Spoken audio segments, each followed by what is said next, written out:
This podcast is being brought to you by DCS Alabama.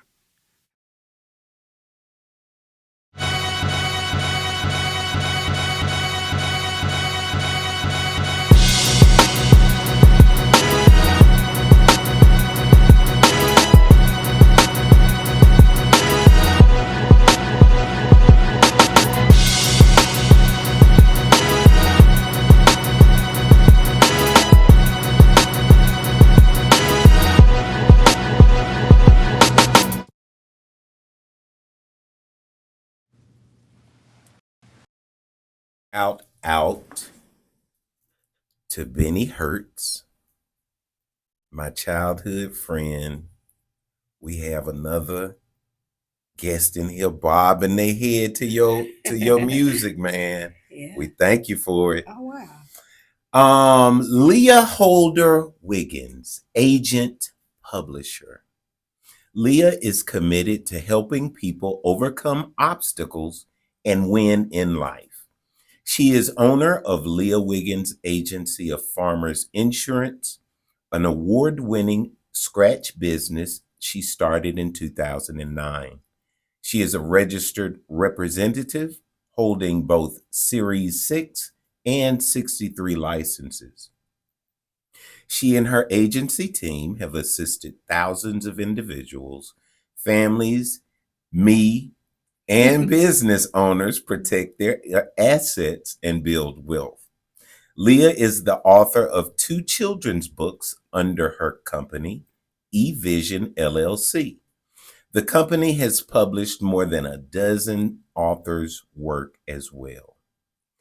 Leah is a member of the National Association of Insurance and Financial Advisors, NAIFA, and has the Life Underwriter Training Council Fellow, LUTCF, and the Financial Services Certified Professional, FSCP, professional designations from the American College of Financial Services.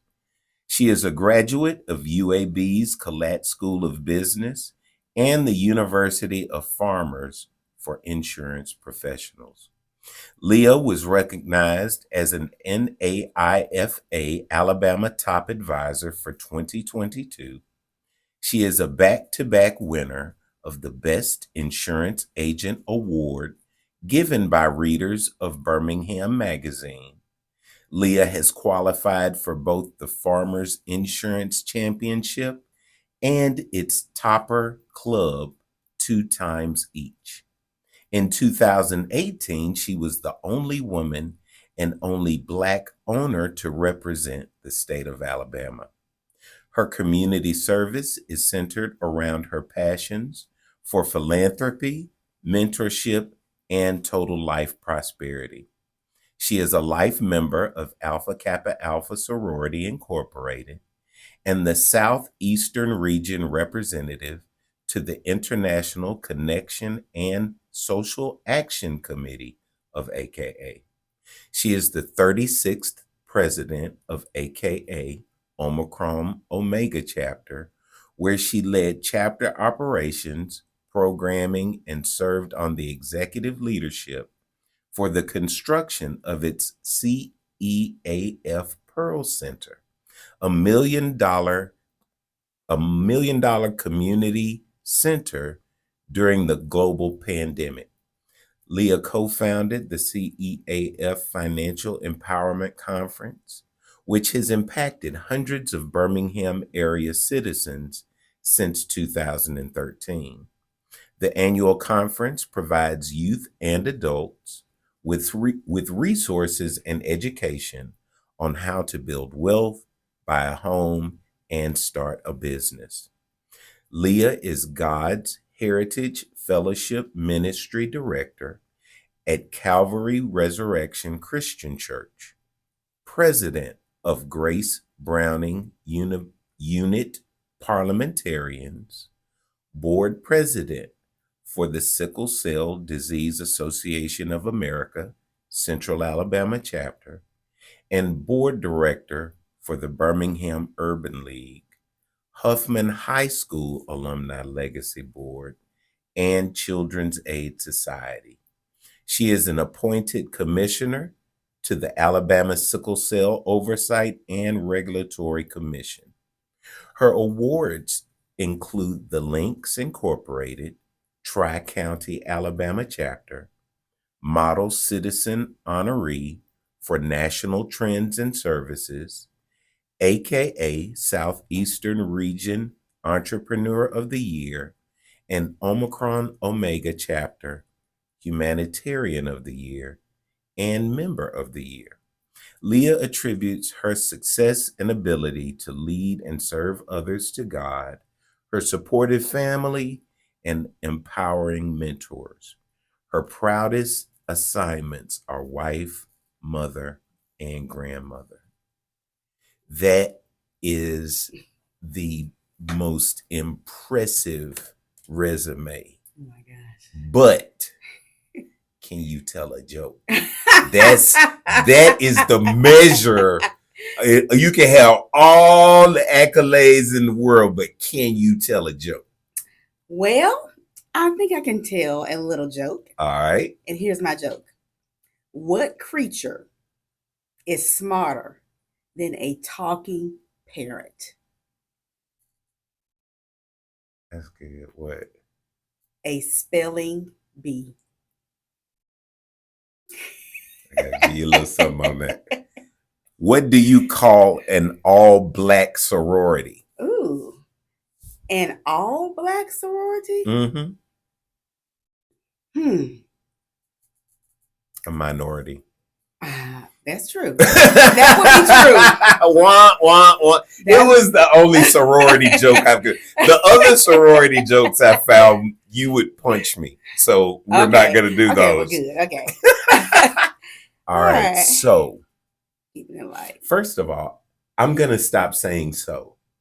I listen to my podcast and I always start off saying so. So, I'm going to stop saying it. Leah. Yes, sir.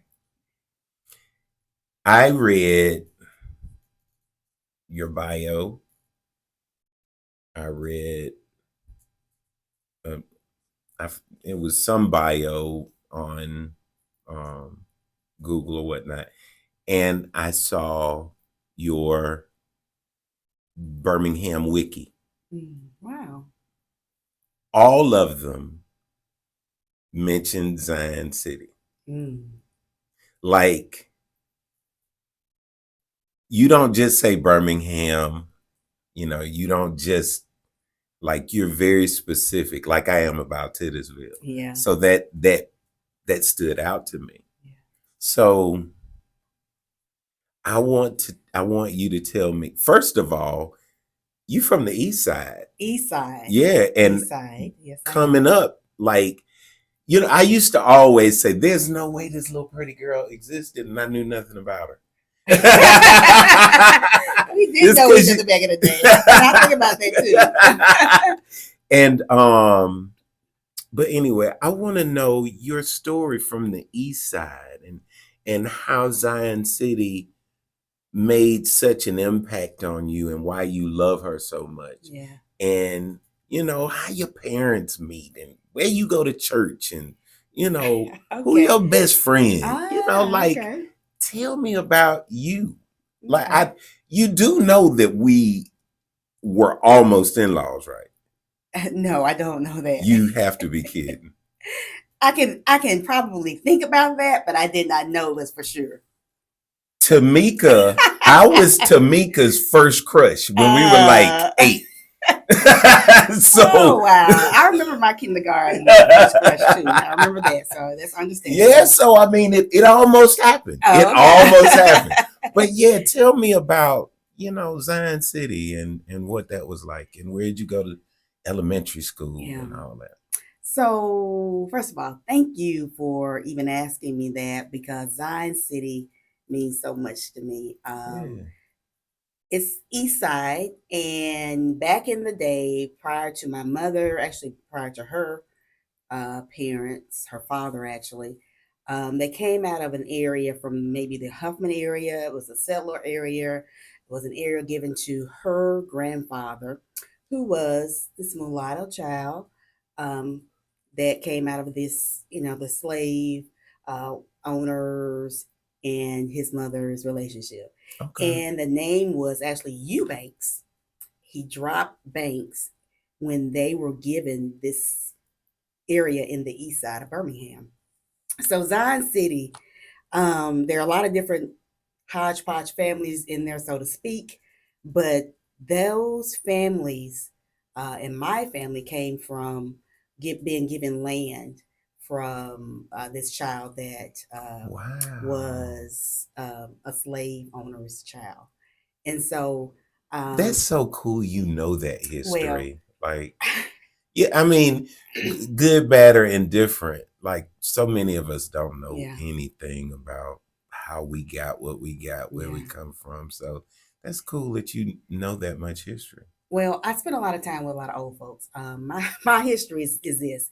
I sat at the feet of the elders, the older people, and I kind of spent time with the younger people. And I'm somewhere in the middle, always trying to find out how to bring the older and the younger folks together. So I'm always in the middle. But I sat at It's a good place to be. my folks' feet. I'm the fifth of my parents' children, and I'm probably 12 years between me and the older one. So anyway, I was born by in the old folk, and I was Now hold on, just hold your thought. uh-huh. Your siblings, how many boys and girls? How many? There were two of each. Okay. And the youngest, that's closest to my age, she's 12 years older than me. Okay. And my oldest brother could have been my dad, but he's deceased now. Okay. He was 20 years older than me, maybe. Gotcha. Okay. And so my question to my mom was always, was I a mistake?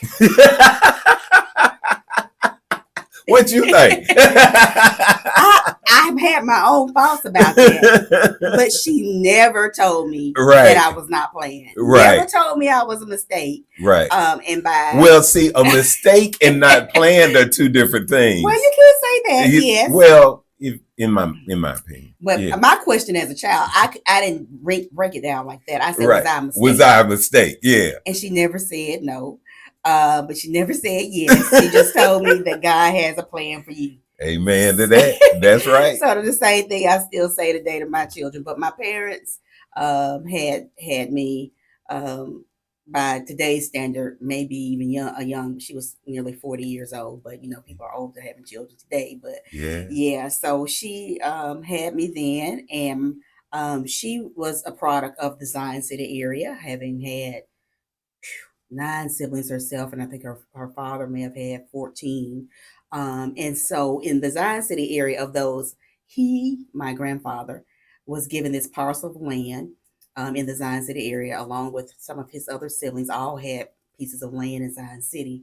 And so land ownership, being in this community, has always been a big thing. So I always talk about Zion City because it's the roots of my family, the Banks family, roots to, I guess, generational wealth and building of that, even having land despite how it came to them. Mm-hmm. But it was given to them. But and so that kind of passed along. Now, the long story short of that is that community isn't there anymore. Yeah, due to the airport expansion and those sort of things, it's not there anymore. And so for a number of years, I spent trying to tie all these communities together, and these families who had bonded over years. So family was very big for us because my whole street was somebody in my family. I mean, we had 2 or 3 or 4 blocks of family members that were in my family. So family has been very big. And when my father moved from Mississippi, his family came from Mississippi, which is very large.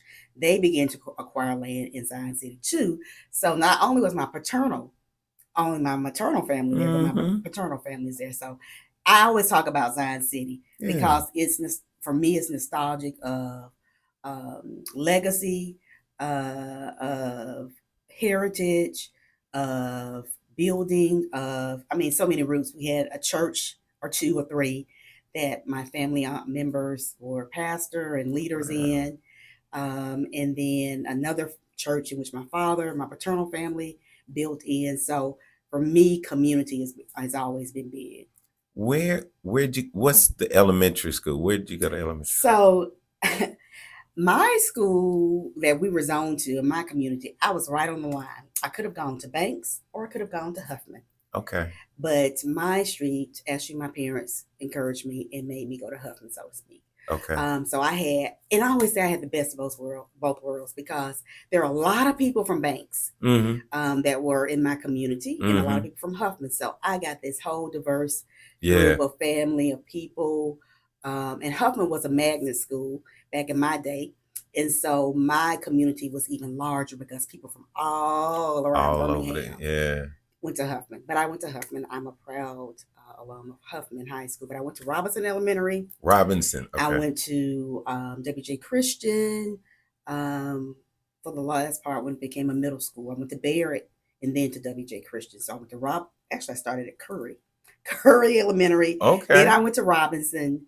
Then I went to Barrett. And then I finished my elementary tenure at W.J. Christian. I don't think I've even heard of Curry.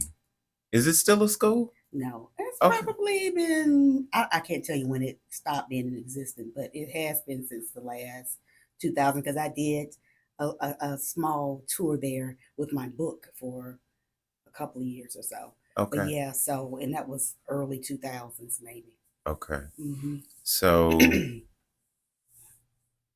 what kind of high school student were you? Were you like a cheerleader in the band? Were you quiet, studious, buck wild? Oh, wow. Listen, I told you I was raised by old people. And that was to my detriment. I got so stuck on my parents being older that I didn't do all the things that I should. But student wise, I guess I was kind of quiet. Okay. Got my work. I didn't get all these. I didn't do basically anything extracurricular except write. I was really. I was in. You weren't in any of the sororities, the club. Well, yeah. I actually I'm one of the charter members and founders of Club Georgia. Really? Yes. I never knew that. Yes. Okay. I am. There were maybe 4 seniors. Myself, Latanya, Nichols, Tanya, and can't think of who else was a senior. But there were 3 or 4 of us that were seniors, and the rest we had a few from John Carroll. Y'all had some at Ramsey. Yeah. So I started a club in the 12th grade. Okay. But I guess 9th through 11th, had my own friend groups. We kind of did what we did. I wrote. I was a good student. Now, did you have a passion for creative writing? Did you take a class? How did you get into writing?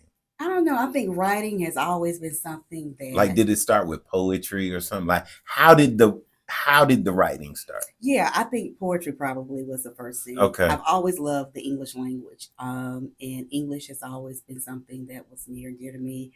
Okay. Weird as it may be, but grammar, all that kind of stuff. My mother was more of an oracle type person. Her sisters or siblings were orators, and so the spoken word was. You ever done that? I have done spoken word. Do you do the and all the little performative? I've done that maybe once. I don't do it in public, but that was kind of a way of me nurturing my, I guess my timidity, my quietness, and that sort of thing. So writing and reading, have always been sort of my passions. Now, what made you decide? You went to UAB, right? Yes. What made you decide to go to UAB, and what was that experience like? Yeah. So actually, I started out when I graduated from high school. I went to the University of Alabama. Okay. And I was majoring in business marketing, actually, and I had a minor in English. And so that was my first entree. And so I went to Alabama. Yeah. Had a whole feel for that. Enjoyed that school experience. But I was always homesick. Really? Just right down the road. And it's hard to believe. That's because pitiful. I know it. My home said the same thing. I mean, and you not like in Georgia, Tennessee, even, 30 minutes down the road. 45 minutes. Oh, 15 more minutes. Oh. But I don't know why. But it was, well, part of it was, well, I don't really know why. But I always. A boy? Well, eventually it was a boy. Eventually it was a boy. But initially it was like, okay, for all these years you've talked about you want to go be on your own and do all this stuff. The normal child that gets upset and decides they want to do what they want to do. Because I was kind of strict. My parents were kind of strict. But when I went there, it was like every weekend, I didn't have a car. It was like, is somebody gonna come get me? Can somebody come pick me up? Y'all gonna bring me? Every weekend it was that. Wow. So I stuck it out at least a year and a half. So I went there 3 semesters. Yeah. Got some exposure to a lot of things on campus and free life. And then I realized, I've become my mom. And it was like my roommates, they weren't cleaning up. And so I'm fussing about that. And it's like, okay, I'll just go back home. But yeah, so I did that for a year and a half. Then I transferred to UAB. I started working, got a job, and then just became enamored with the small group of African Americans that were on UAB campus, and we all knew each other. Then after that was the Greek life that I was enamored with on campus as well. And so those friendships, all of them have been for life. But don't you even, but we are not gonna but. We're gonna stay right there for a minute. Because my beautiful mother is an AKA. Yeah, she is. And she says often, AKA is the love of her life. Yeah.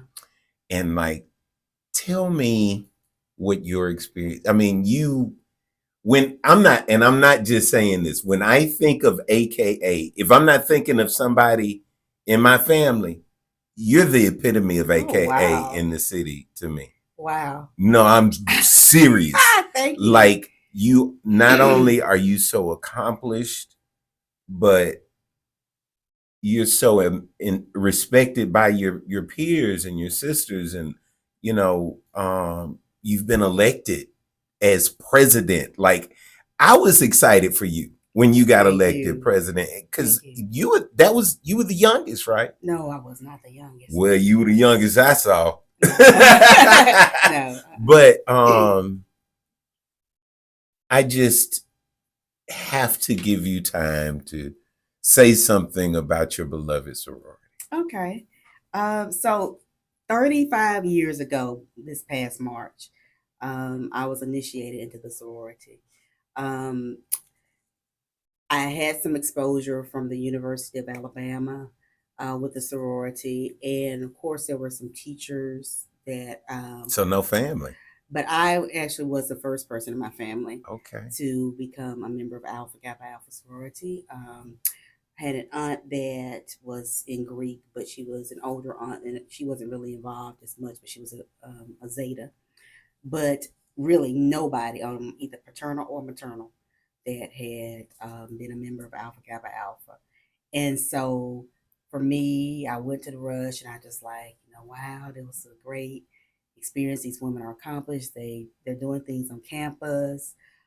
This is a national, international organization. And I had a strong interest in it. And my experience in becoming an initiate of it and walking on campus with that pot of ivy and all that, which we were allowed to do back in those days, dressing alike, the bonding that we share. I mean, it has endured the test of time. We've been in each other's weddings, been a part of each other's divorce, loss of children, change of children. I mean, all those things, we've been a part of each other's life for 35 years. And we actually celebrated, we went to the Bahamas early this year for our 35th, but it has been just a part of my life. I mean, I really love it. And then I have had later the opportunity to bring in my older sisters after being a part of the organization and transferring to the graduate chapter.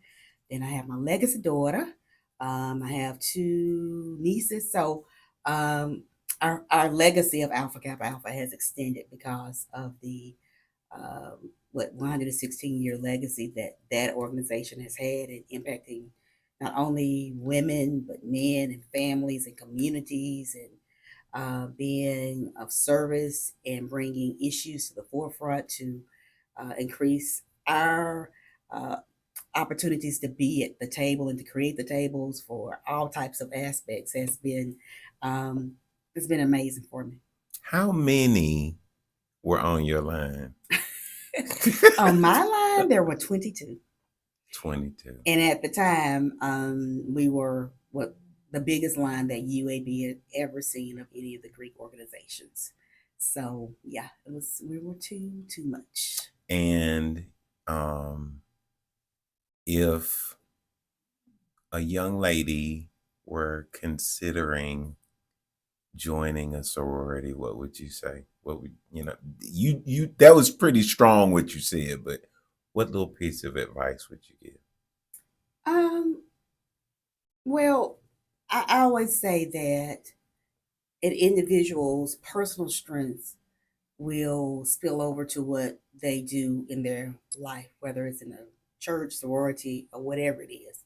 So look at what you have to offer and what you have could be even greater with more people. So is it something good in you that you want to have the mass numbers to impact more people?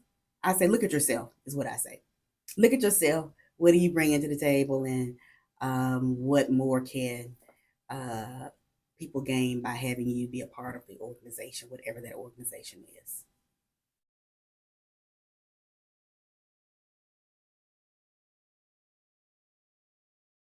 The Birmingham Business Resource Center was designed to be a one-stop shop to assist entrepreneurs in every stage of the development of their business. We are promoting and assisting in the growth of small businesses in our community by providing programs that help with the accessibility of capital, customers, and capacity. We're helping the community by fostering increased employment opportunities and the expansion of business, industry, and economic development. If you need us, please call us at the Birmingham Business Resource Center, 205-250-6380, or visit our website, myBBRC.biz.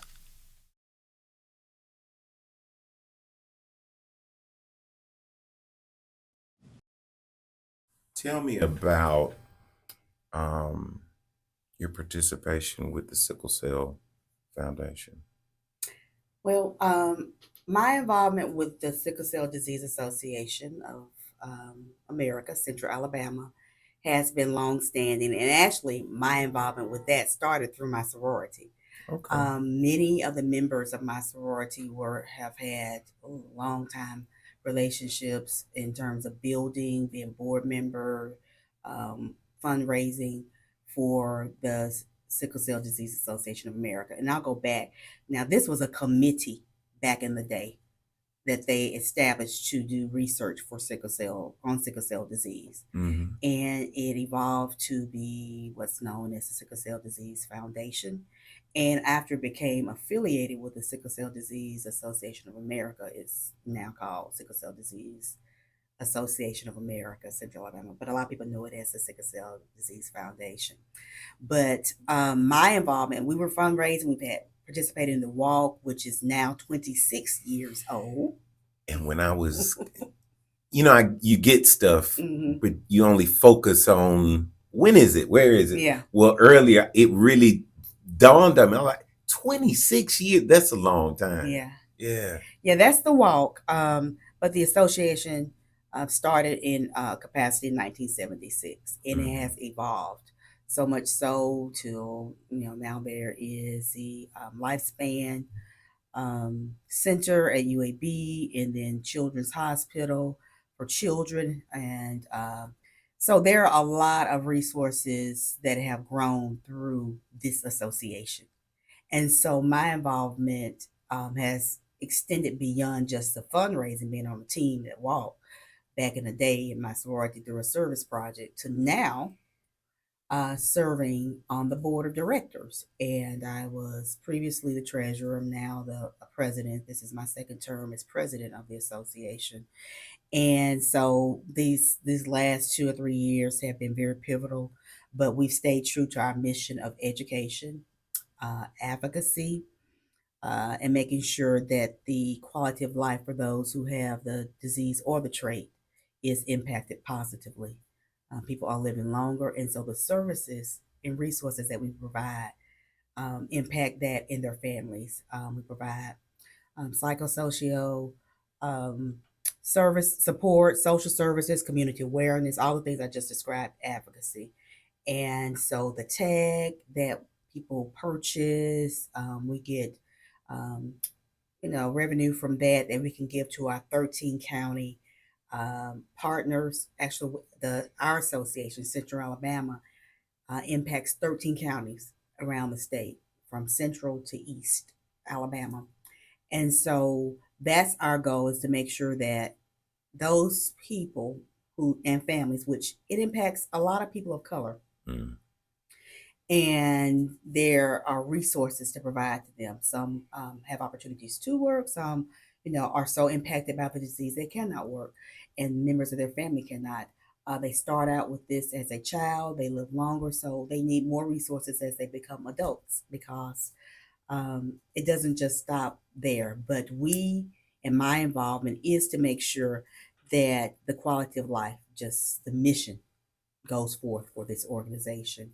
Like I said, I've been on the board of directors for about 4 years now and serving in various capacities. I also serve as commissioner for the state of Alabama, and there are commissioners from around the state that look at the resources and make sure that they get to the various associations across the state to make sure that in those particular areas they have some means to operate their organizations as well.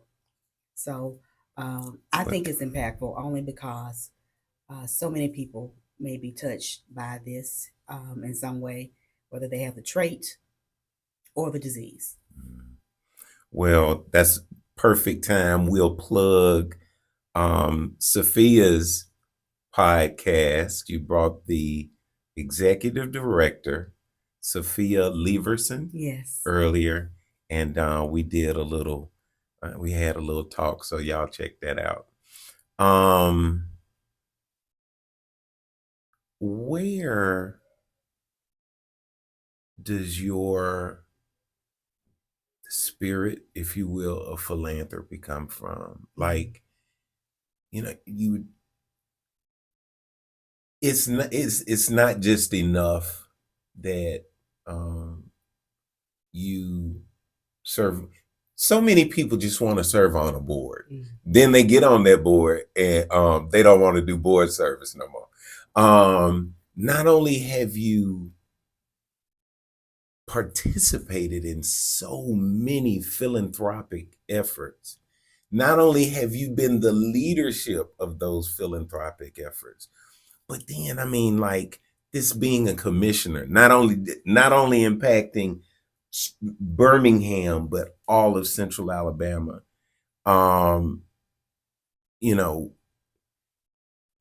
There are a lot of people that don't know just how much work that is. Yeah. But to those of us who do know how much work you put into, where does it come from? That goes back to family. It's deeply rooted in my spiritual roots about impacting the total life of people. Giving financially, philanthropic is doing the work, and then raising the funds, all of that. So that's rooted in that. I believe that the scripture that says, "Give, and it shall be given unto you, good measure, pressed down, shaken together, and running over, will men give into your bosom." But I believe not only that I receive whatever it is I need by giving, but I do believe in impacting others through my service of time and my resources. But my parents raised, my mother and my father raised all of us. I've tried to convey that to my own children, and everywhere I go, that it's more blessed to give than to receive. And so we've had opportunity to be balanced in that, is that they come along and we all do it pretty much together. For years, we've given into our church, we've given unto other ministries, and we just give back to the community. My mother used to walk the community back in the day, collecting for American, was it Cancer Association? And so she'd go to door knocking on doors, and sometimes I would walk with her and collect money so that she can give to that organization. Every year she did this. That's where it all comes from, yeah, right there. Yeah, going door to door. She did that door to door. I mean, that was a season. A lot of it was our family, some of them other community, but she went through that science community, asking for donations for that. And then we began to give out her own resources, limited as it may have been, to things that she was passionate about. So I learned that really from her. And people say I've taken it to another level, but you really have. And I really want I really want you to know how noticed it is. Oh wow. It does not go unnoticed. Well, like, you are incredible. Well, thank you. You are as well. But you know, like you don't do all this for a show. You do it because you just have passion for it, right? Right. It's true. I mean, my mother and I were literally just talking about it last night. We Sunday night. You don't do it for the show. You know, I could care less if anybody even knows. You know, I got it from my family, just like you said. Like, it's all I've ever known. Mm-hmm. And so, you know, when you get older, and you're blessed, you can bless people on a bigger scale, but it all starts from collecting dimes. Mm-hmm. With me, it was collecting dimes for the March of Dimes. There you go. I had to fill the most cards. Oh, I remember those cards. I remember those cards. I had to fill the most cards. And so raising money for me, or, you know, it started as raising money. That's all there was. You know, there was no volunteering and I was just raising money. And I wanted to raise the most money. Yeah. You know, and so it's just funny how those little things lead to who we are now. Mm-hmm. Yeah. Well, if you don't answer one of these questions, you have to make a donation to the sickle cell. We're going to make it high too. We're going to make it $100 for each time you don't answer. That'll make you okay. Answer. We got some, I had misplaced my little sheet. I pulled up something online. These are some old questions that I have not asked. I may have asked a couple of them. So you don't get to what you heard earlier. These are going to be all different. Okay. All right. So let's start with Rodney Scott's barbecue or Saul's barbecue.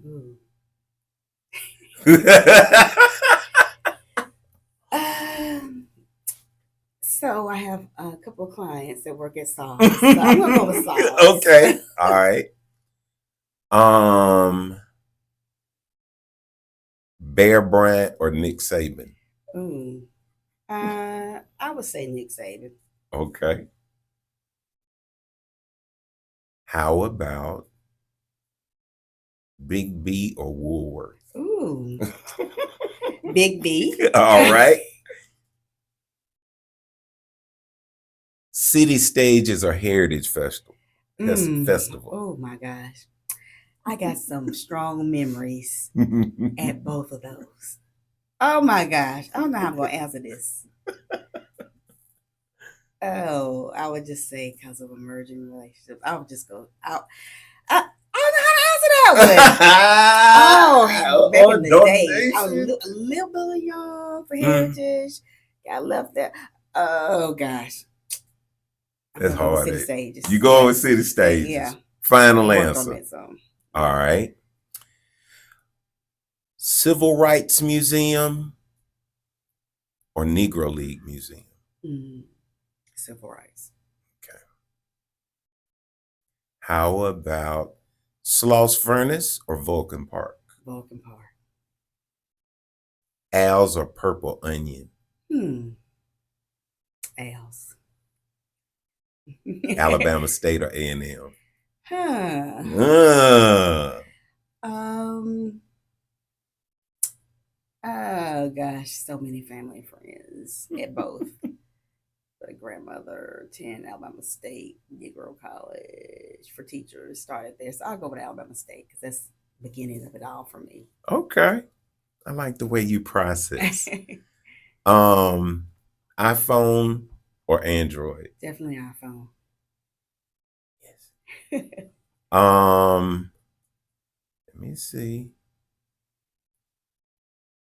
UAB basketball or UAB football? UAB basketball. Okay. Gus's hot dogs or Sneaky Pete's? I'm gonna say Sneaky Pete's. Sneaky Pete's. And did I say Prince or Michael Jackson? No, you did not. Definitely Prince. Biggie or Tupac? Tupac. Who the greatest rapper alive? Greatest rapper alive? Oh my God! Somebody asked me that. No, I ain't gonna answer that one. Who the greatest rapper of all time then? Oh, of all time, LL Cool J, I would say. Okay then. I'll laugh at that and we'll take that.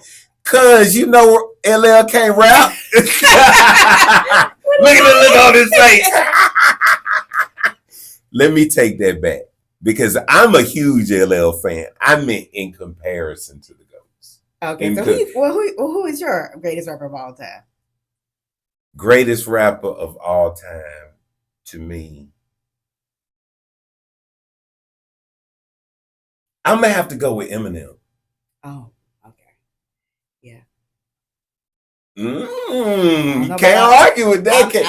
My favorite, my LL is Andre 3000. Oh, okay. You know, he's my favorite. Oh, okay. But I think the greatest rapper of all time is probably Eminem. You're right. Yeah. I saw his pictures the other day and I was like, this doesn't even look like him. With his daughter. Yeah. Here one, Goody Mob or Outkast? Outkast. Popeye's chicken or Chick-fil-A? Oh. Right now, I would say Popeyes. Right now? Yeah. Okay. I outlived the Chick-fil-A phase. Oh, you whole palette has changed. Were you big on like the chicken sandwich craze when they were going crazy? No, okay. I wouldn't have eaten that at Popeyes. Okay. Okay. Got you.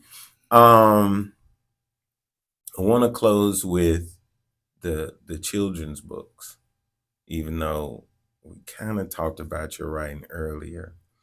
What made you decide I'm going to write a book? What was it about a grandmama? My Neighbor Is Gone. My Neighbor Is Gone. Yeah. Yeah, that was one of them. And what was the other one? Why Do You Sing? It's Mama, Why Do You Sing? So both of them are loosely based on situations. And so My Neighbor Is Gone is based on sort of like a tribute to the families of Zion City. So after the community and people had to be relocated due to the airport expansion and that sort of thing, it was sort of the memories of child's walk through the community and what it was like before and sort of like what they were going through having to move.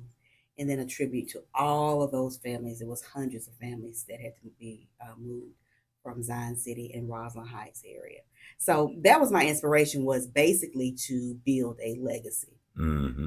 Of course, I had younger children at that time. And so it was my way of trying to carry the story over and leave a legacy for them. It became something that I was able to share in schools all across the Birmingham, Jefferson County, Vestavia areas. So I share that story all across Birmingham. Do you still write? I do write. I have journals. I have things that I could be publishing right now. Yeah. Life gets in the middle of things. And so my reason for having a publishing company was I did try to shop these books for a while, and it became like exhausting. Writers are not usually picked up unless somebody already is with that company and they will pick you up and that sort of thing. So I kind of figured out how to navigate, graphic design, writing, and I put it together in a book and I published it myself. And then I began to publish another book. And then I have written numerous of books. I can probably say about 20 different books. Actually, this is supposed to be a series. I have not finished it yet, but it's still there. And at some point, I'm going to get back to it. But I do write. Journaling is my thing. And I say this, the Lord told me years ago, this is your way. This is the way you get through your challenges, is to write. It was simply told me. So I write a lot. Now, published, that's something I haven't done for myself a lot. But like I mentioned, like you mentioned earlier, there are a lot of people that I've helped publish their books. Yeah. Okay. Yeah, a lot of people, some people have done greeting cards, they've done books, chapter books, all about them. So, it's just a passion. Yeah. If you could go back in time, pick an age, what advice would you give yourself? Don't rush things. Okay. What age? What age? Yeah. I would say in my 20s. Okay. Don't rush things. Okay. Patience is a virtue. Patience is a virtue. What makes you so Birmingham? What makes me so Birmingham? Mm-hmm. Oh gosh. What makes me so Birmingham is, I grew up in Birmingham. My family's from Birmingham. My love is for Birmingham. That makes me Birmingham. What?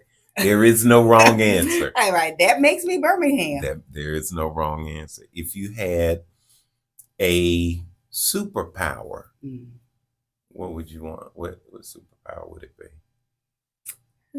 My superpower is to elevate and to stay positive. No, I'm saying if you could choose a superpower, like flying, X-ray vision, like what superpower? Okay, elevate.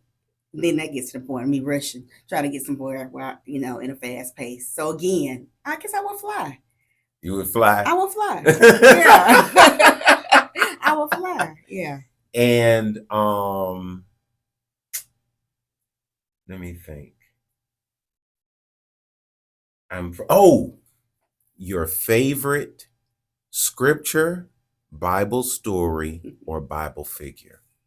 My favorite scripture is Philippians 4:13. I can do all things through Christ, which strengthens me. It's nothing impossible. As much as we've been around each other, I have really enjoyed getting to know you. Oh, wow. This was fun. Well, I am super elated, number one, that you even asked me. And so I see we do have some commonality in this community. Yeah. Thing. Yeah. Your parents got you in this journey too. I do remember your father from years when I had my old job. I was working in PR and marketing. And when I found that he had a son, and then I come to know your mom. That's my sorority sister. So good to know you as well. Yeah. My sister-in-law. Yeah, you and my brother-in-law. Yeah. I didn't know all of that. But anyway, I go back to Sneaker like, listen, Sam, did y'all know this? I said, okay. He was almost your brother-in-law. We're not telling Sam. But thank you for coming. No, thank you. I've enjoyed it. And I want to thank you all for watching and listening. As always, a huge shout out to Creed 63 and URBANHAM.com. God bless.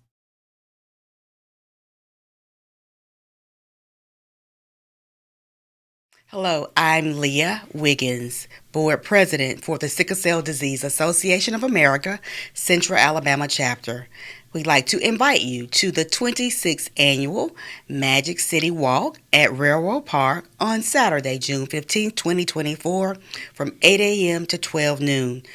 Go online to join a team or to register today at sicklecellwalk.swell.gives. And for more information about the walk, call us at 205-780-2355. Again, we look forward to seeing you and joining you at the walk.